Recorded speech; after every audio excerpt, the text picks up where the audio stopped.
오늘 우리가 살펴볼 하나님의 말씀은 우리 성도들에게 사랑받고 또 많이 읽혀지는 시편 23편 말씀입니다. 우리 한 절만 1절만 같이 한번 암송해 볼까요? 여호와는 나의 목자시니 내게 부족함이 없으리로다. 아멘.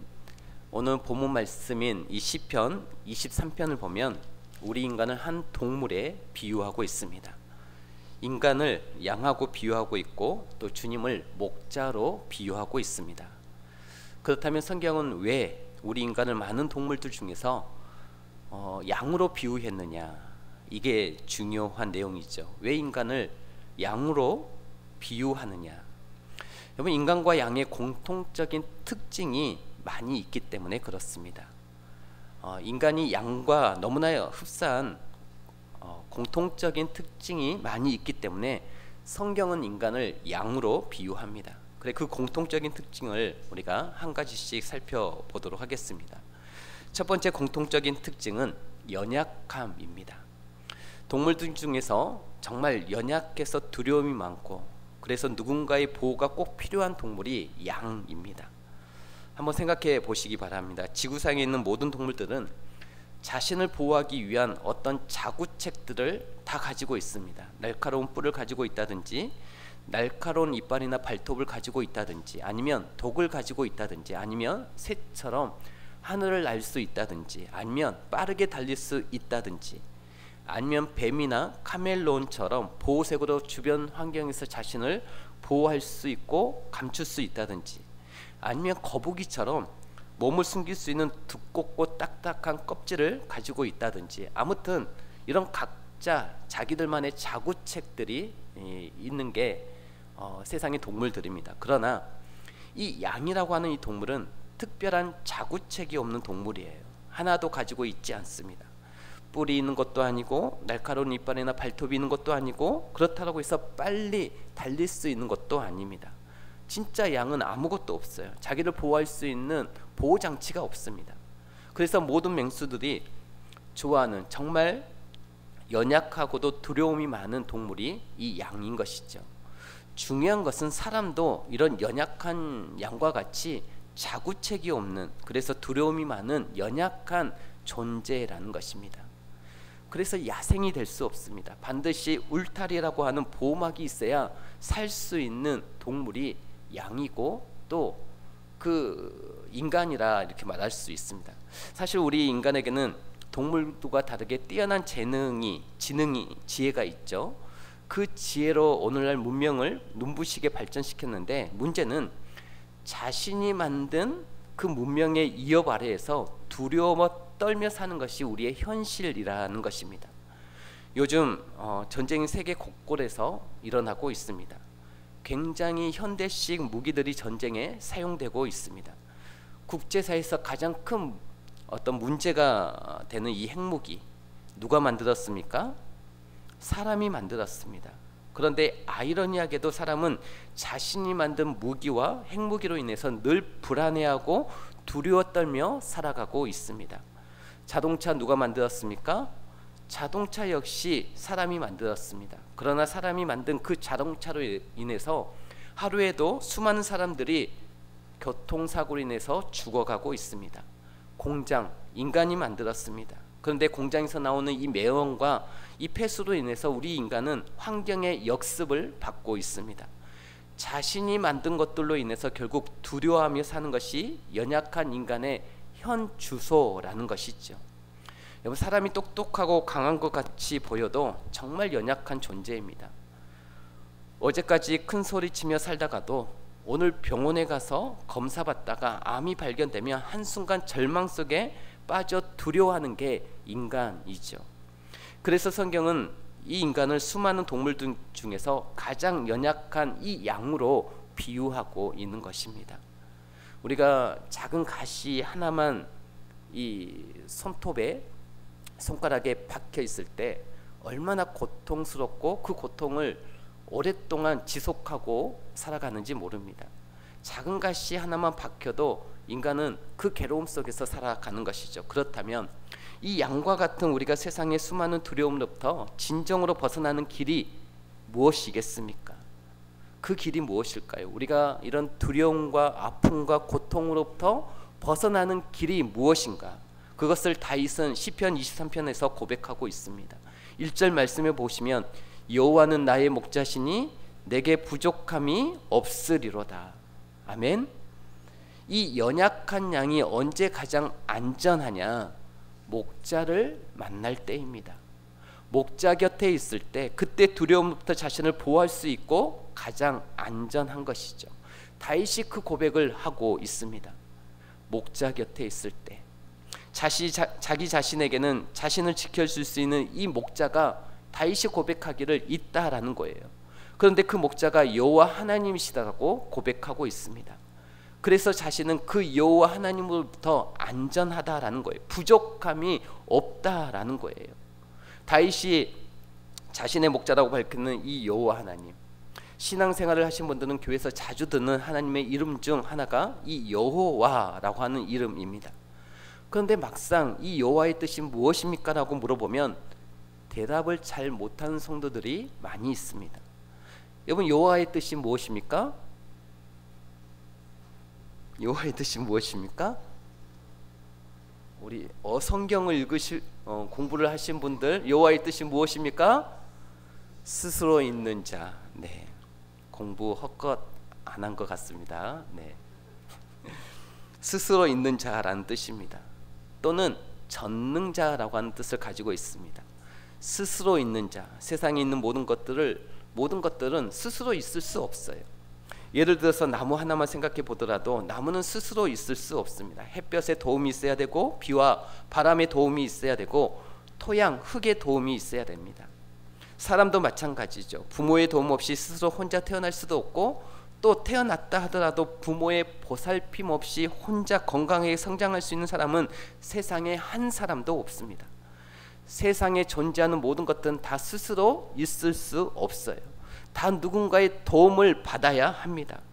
그런데 유일하게 그 누구의 도움도, 그 무엇의 도움도 필요하지 않고 스스로 존재할 수 있는 분이 계시니 그분이 바로 세상을 창조하신 여호와 하나님이심을 믿으시기 바랍니다. 지금 다윗이 그 고백을 하고 있는 거예요. 세상을 창조하신 스스로 계시는 여호와 하나님이 자신의 삶의 목자가 되신다라는 거죠. 그랬을 때, 그 여호와 하나님이 내 자신의 목자가 되었을 때, 그랬을 때 두려움으로부터 벗어나고 참된 평안을 누릴 수 있게 되더라라는 것입니다. 여러분, 그 구체적인 내용이 2절에 덧붙여 나옵니다. 2절 말씀을 보시면 그가 나를 푸른 풀밭에 누이시며 쉴만한 물가로 인도하시는도다. 아멘. 다윗의 고백이에요.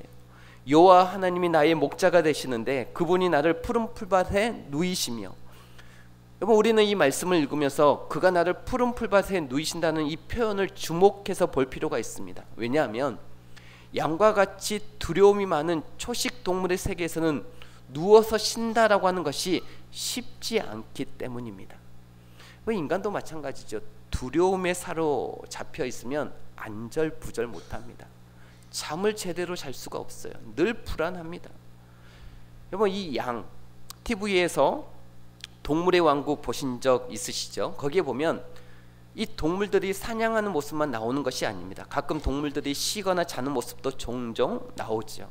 이 양이라든지 사슴 같은 이 초식 동물이 잠자는 모습 혹시 보셨습니까? 보셨나요? 사슴이나 양과 같은 이 초식 동물들이 쉬거나 잠잘 때 주로 누워서 자던가요, 아니면 서서 졸던가요? 보신 분 있으시죠? 사슴이나 양과 같은 이 초식 동물들이 쉬거나 잘 때 땅바닥에서 누워서 자던가요, 아니면 주로 서서 졸던가요? 여러분, 나중에 관심 있게 한번 보시기 바랍니다. 서서 졸니다. 꿈벅꿈벅 서서 졸아요. 그 모습이 화면에 잘 잡힙니다. 그런데 가끔씩 이 초식 동물들도 누워서 잘 때가 있어요. 그런데 이 초식 동물들이 누워서 자더라도 어디서 부스럭하고 작은 소리가 나면 바로 그 소리가 나는 반대 방향으로 뜁니다. 동물의 반사신경 때문에 부스럭하고 소리가 나면 초식 동물들은 바로 반대 방향으로 정신없이 뛰게 되어지죠. 그러면 이렇게 도망갈 때 부스럭하고 소리가 나는 것을 확인하고 반대 방향으로 튀던가요? 아니면 소리가 나면 먼저 튀다가 나중에 뒤돌아서서 보던가요? 네, 후자입니다. 초식 동물들은 어디서 무슨 소리가 나게 되어지면 확인하고 도망가는 게 아니라 먼저 반대 방향으로 뛰다가 한참 뛰다가 안전거리가 확보되었다 싶은 지점에서 뒤돌아보게 되죠.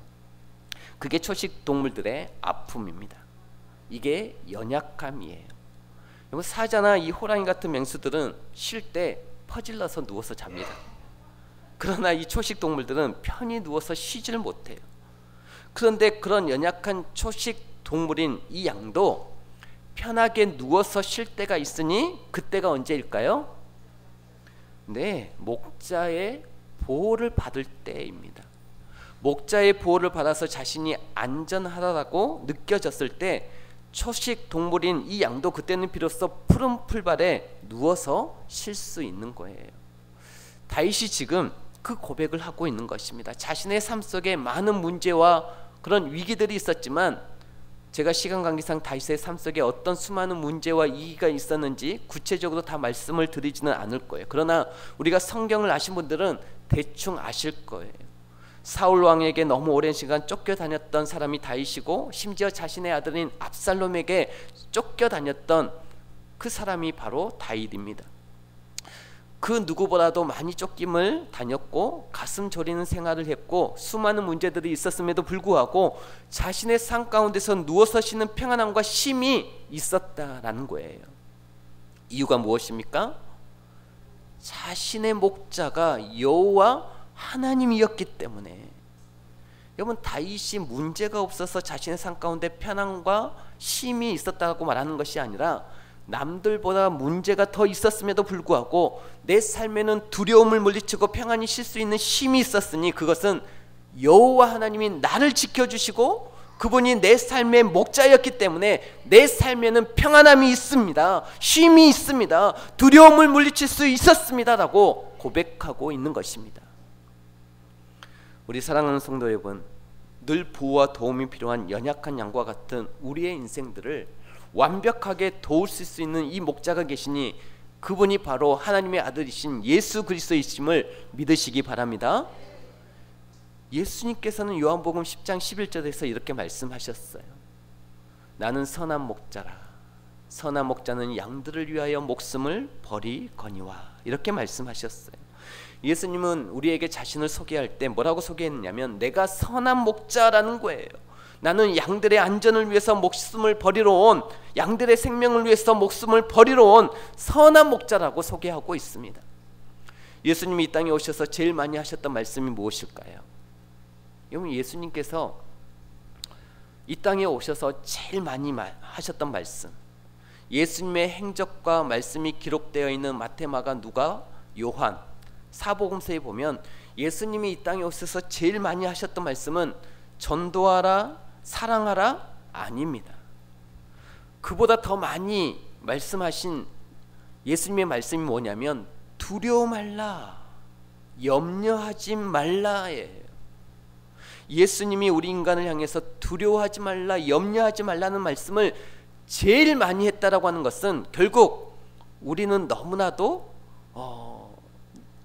잘 아셨다라는 거죠. 우리 인간이 어떤 인간인지를 잘 아셨다라는 거예요. 우리 인간이 똑똑한 것 같아도, 큰 소리치고 강한 것 같아도 뒤돌아서면 한없이 약하고 근심 걱정을 달고 살아가는 연약한 존재임을 예수님은 이 인간을 꿰뚫어 보셨다라는 것입니다. 우리가 얼마나 연약합니까? 또 동시에 예수님께서 우리에게 두려워 말라, 염려하지 말라는 말씀을 제일 많이 하셨던 것은 그것을 위해 이 땅에 오셨기 때문입니다. 그 어떤 것도 해결해 줄 수 없는 우리의 두려움의 문제, 근심 걱정의 문제를 해결해 주시기 위해서 예수님이 이 땅에 오셨다라는 거예요.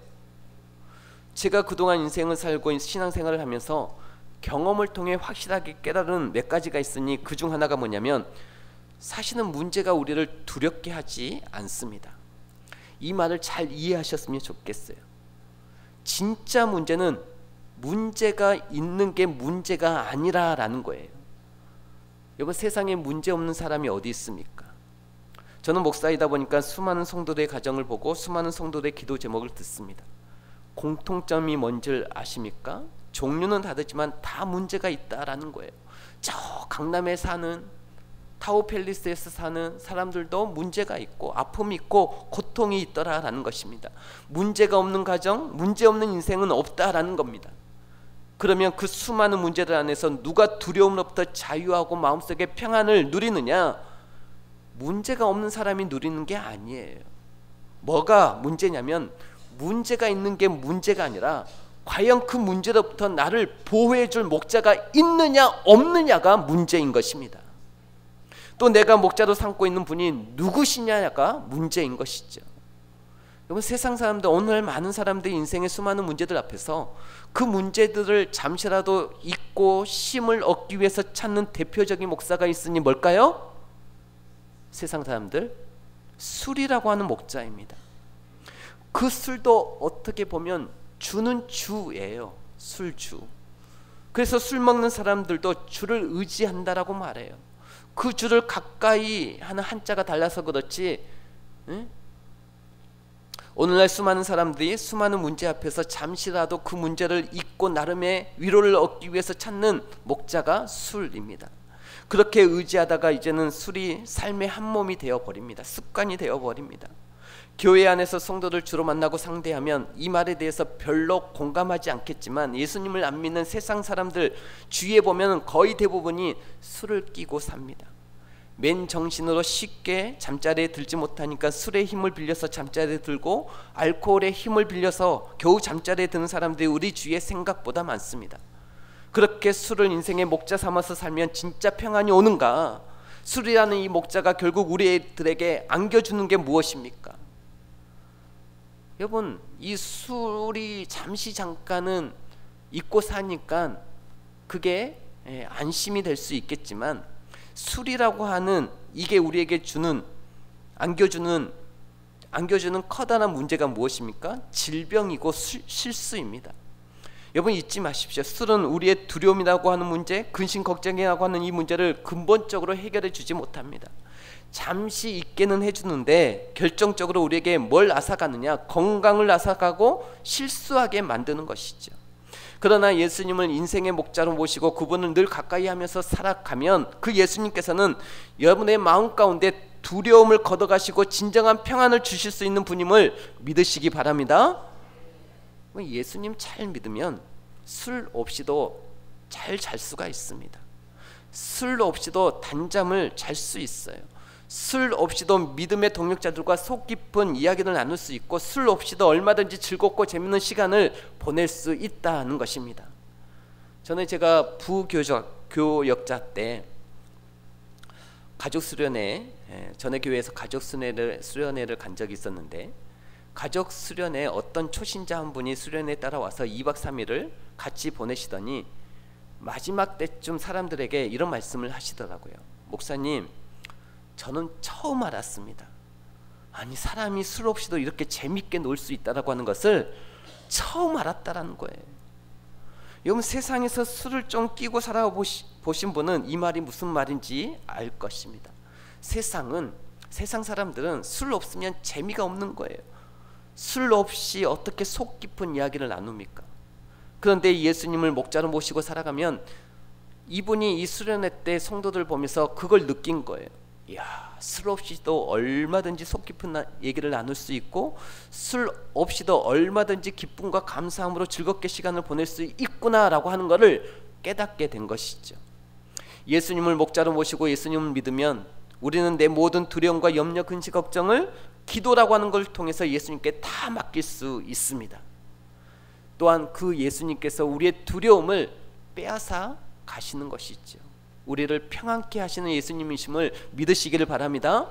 저는 바라기는 이 자리에 계신 우리 모든 분들이 예수님을 인생의 목자 삼으셔서 사망의 음침한 골짜기에서도 나를 두려움부터 지켜주시고 푸른 풀밭에 누워서 쉬게 해주시는 그 하나님의 크신 은혜를 경험할 수 있기를 주의 이름으로 축복합니다.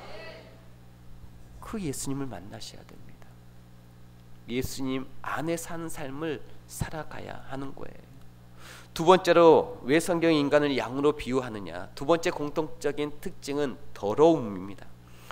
양을 사진으로만 본 사람들은 양이 깨끗한 줄 압니다. 그러나 여러분들이 동물원이나 대관령 양떼 목장 같은 데 가셔서 양을 직접 가까이서 보면 알 거예요.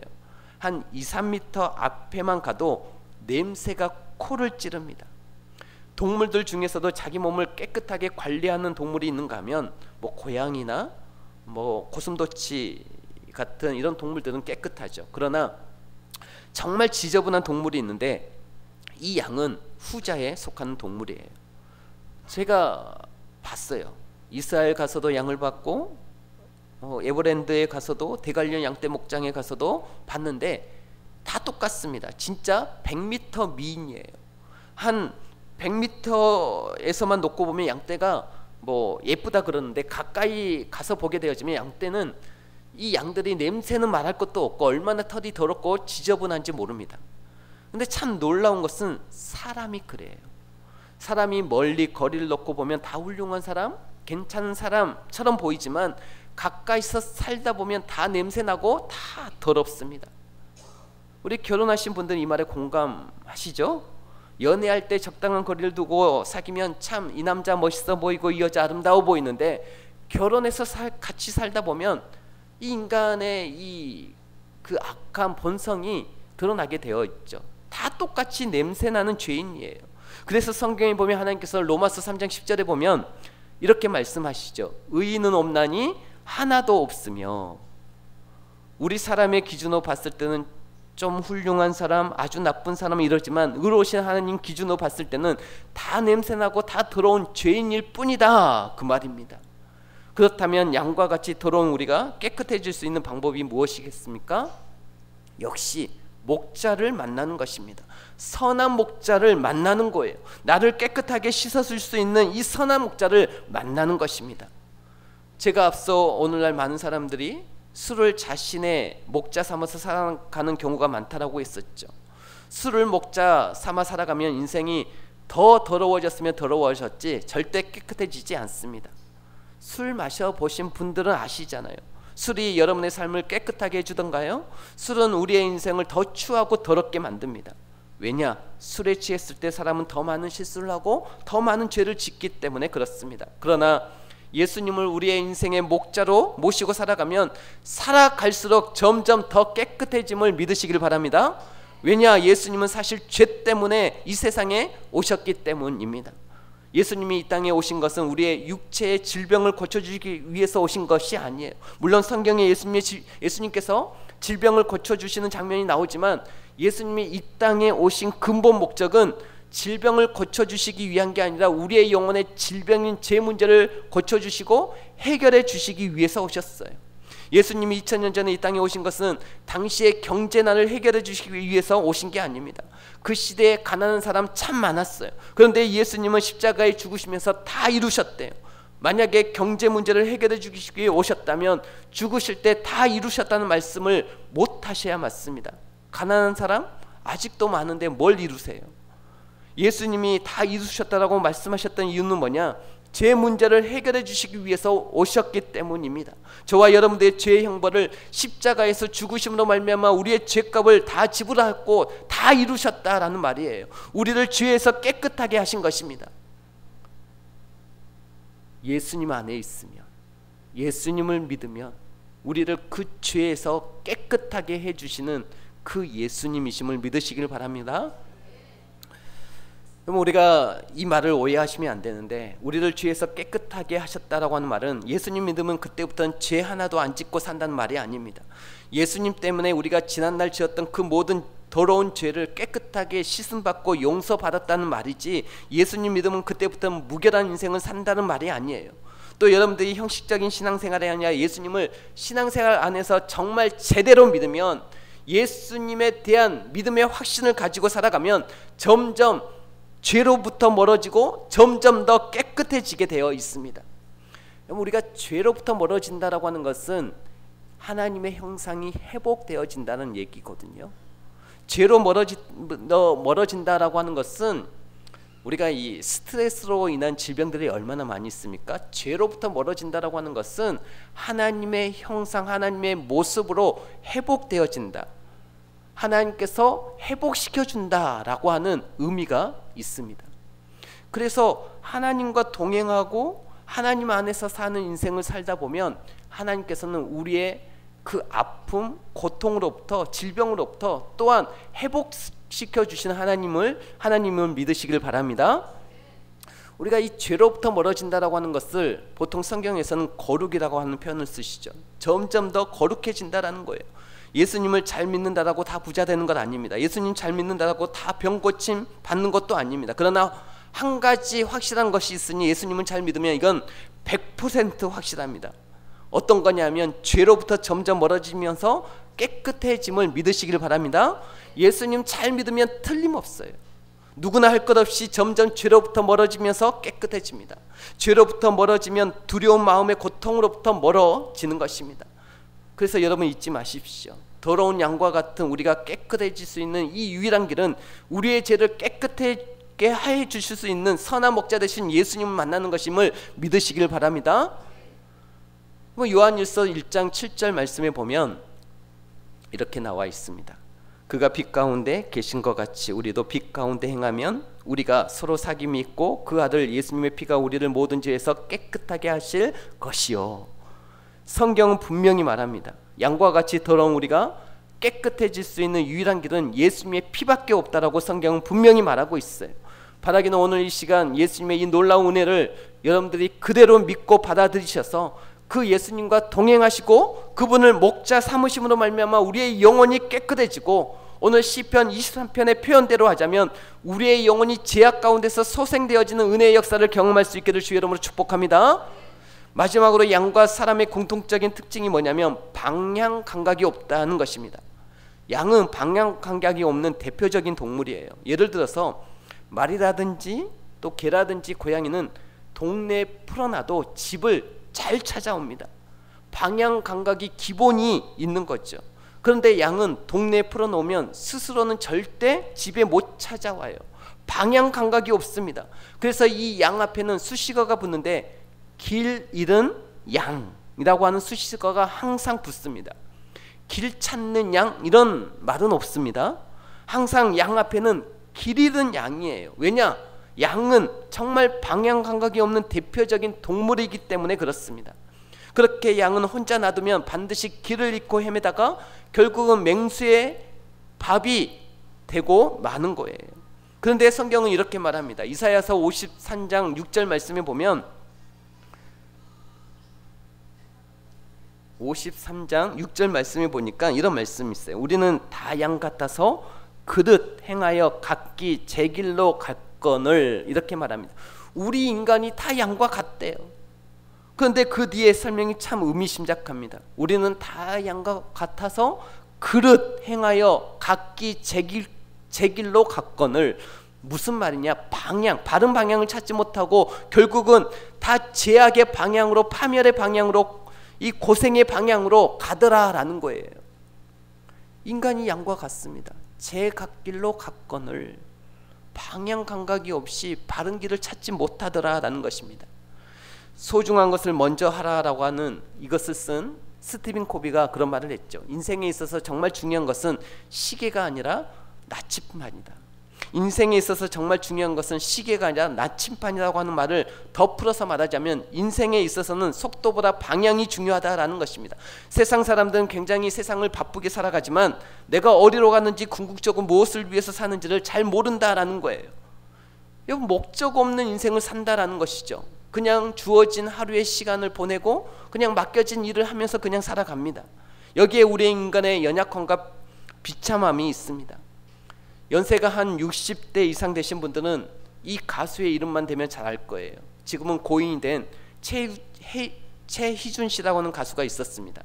이분의 대표적인 곡인 하숙생이라고 하는 이 곡을 보면 이런 가사가 나오죠. 인생은 나그네 길 어디서 왔다가 어디로 가는가. 이게 하숙생이라는 곡의 아주 유명한 소절입니다. 인생이 어디서 왔다가 어디로 가는가. 여러분 아십니까? 인생이 어디서 와서 어디로 가는지를 알고 계십니까? 많은 사람들은 인생의 출발점을 어디라고 생각할까요? 엄마 뱃속이라고 생각합니다. 그리고 인생의 종착지를 무덤이라고 생각합니다. 이게 보통 사람들이 가지고 있는 정답이고 생각이에요. 그러나 성경은 정답을 그렇게 말하고 있지 않습니다. 로마서 11장 36절에 보니까 말씀이 주에게서도 나오고 주로 말미암고 주에게로 돌아감이라. 아멘. 여러분, 이 말씀을 잊지 마십시오. 만물이 주에게서 나오고 주로 말미암고 주께로 돌아감이라. 여러분, 성경은 두루뭉실한 책이 아닙니다. 우리가 성경을 안 봐서 그렇지, 성경을 묵상하지 않아서 그렇지, 성경이 어떤 말씀인가 우리가 깊게 살펴보지 않아서 그렇지, 성경은 두리뭉실한 책이 아니에요. 시각과 끝을 정확하게 밝히고 있는 책입니다.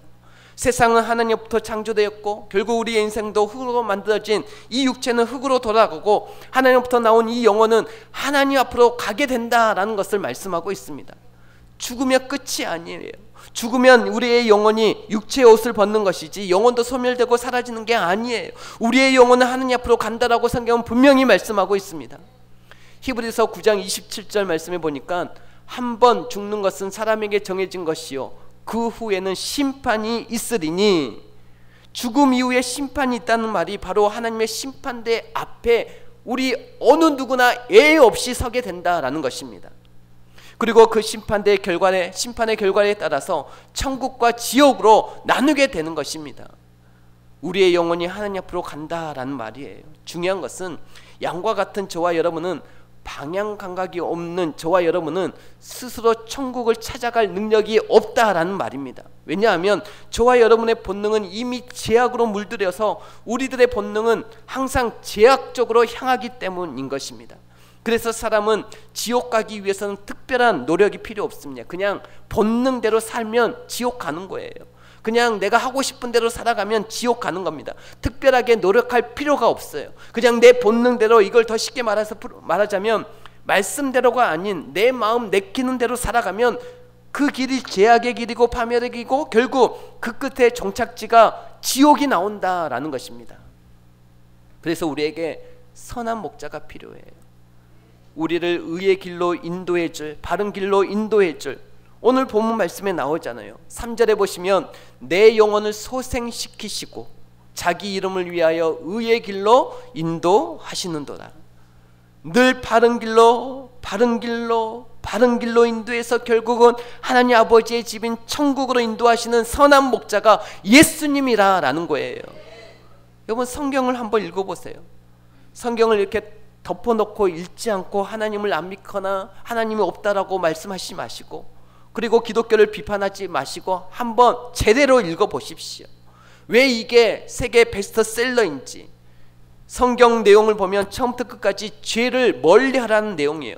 이 말은 무슨 말입니까? 우리를 의의 길로 인도한다라는 거죠. 그래서 그 종착지가 천국이 나오게 하는 것이 바로 하나님의 말씀의 역할이고 예수님이 그것 때문에 이 땅에 오셨다라는 것입니다.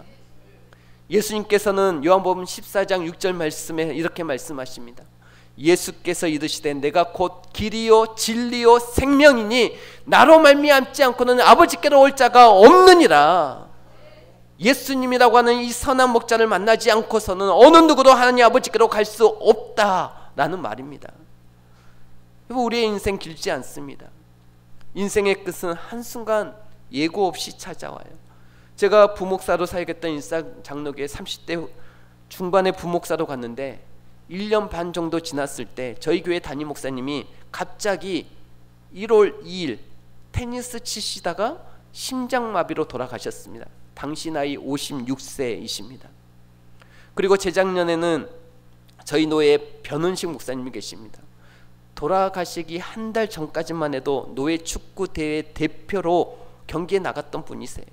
족구도 잘하고 축구도 잘하셨던 분이시고 건강은 늘 자신했던 분이세요.